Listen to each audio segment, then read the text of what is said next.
Case விலை ஏற்றம் குறித்து பேசும் முதலமைச்சர் மு.க.ஸ்டாலின் 100 ரூபாய் எரிவாயு மானியம் தருவதாக அளித்த தேர்தல் வாக்குறுதியை எப்போது நிறைவேற்றப் போகிறார் என பாஜக மூத்த தலைவர் தமிழிசை சவுந்தரராஜன் கேள்வி எழுப்பியுள்ளார்.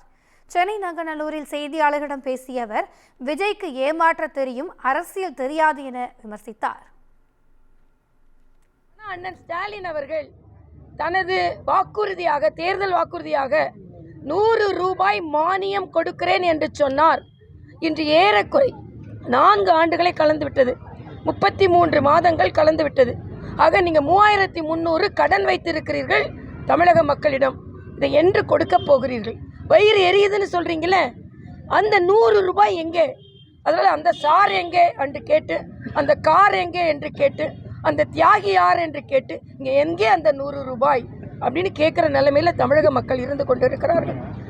விலையே ஏற்றலைன்னா நீங்கள் பரவாயில்ல, பால் விலையை 4 ரூபாய் ஏற்றிட்டீங்க.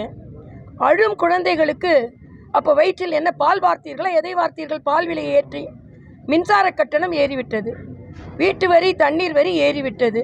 நாங்கள் அதெல்லாம் கேஸ் விலை நியாயம் என்று நான் சொல்லவில்லை.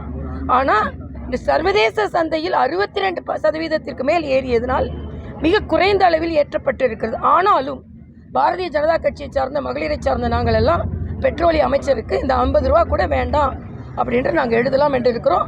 நீங்கள் இந்த 100 ரூபாயை எப்போ கொடுப்பீங்க ஸ்டாலின் என்பதை நீங்கள் தெரிவித்துக் கொள்கிறீர்கள். அந்த பாமர மக்களுக்கு நான் அவங்களுக்காகவே தான் நான் நடிக்கிறேன். எனக்கு சுயலாபமே கிடையாது. அவங்கள என்டர்டெயின் படிக்கிற மட்டும் தான் நான் நடிக்கிறேன். அதனால் அவங்களுக்கெல்லாம் டிக்கெட்டு மிக குறைந்த விலையில், இல்லைனா இலவசமாக கூட கொடுங்களேன், யார் தடுத்தா? அப்போ உங்களுக்கு லாபம் வரும்போதெல்லாம் நீங்கள் பேசுவீங்க. ஒன்றும் தெரியாமல் தயவு செய்து விஜய் போன்றவர்கள் பேச வேண்டாம்.